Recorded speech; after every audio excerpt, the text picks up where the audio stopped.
মই হাজো সমষ্টি বিগত 8 বছৰৰ পৰা ইয়াত কাম কৰি আছোঁ।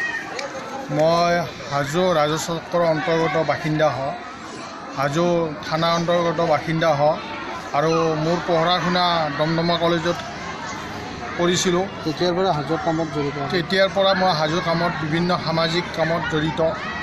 হাজোৰ প্ৰত্যেকটা ইছ্যুতে মই মাত মাতি আছোঁ, দুখে সুখে সদায় হাজোবাসীৰ লগত আছোঁ আৰু ইয়াত মোৰ বহুত বন্ধু বান্ধৱী আছে। তেখেতসকলে এই যিবিলাক মই সাহায্য প্ৰদান কৰিছোঁ বা দুখে সুখে হাজোৰ ওচৰত আছোঁ, তেখেতসকলে সদায় মোক সঁহাৰি প্ৰদান কৰিছে।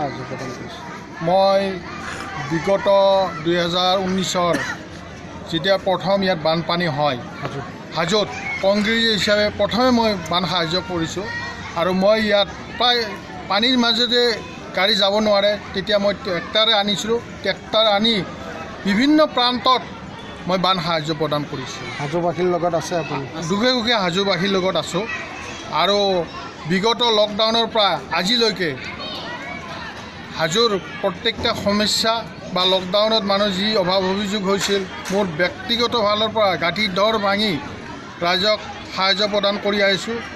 আৰু লকডাউনৰ সময়ত মই সাহায্য প্ৰদান কৰাৰ কাৰণে এটা দুষ্কৰ্মৰ বিৰুদ্ধে লাগিছিল, যাৰ কাৰণে মোৰ পৰিয়ালসহ মই প্ৰায় এমাহ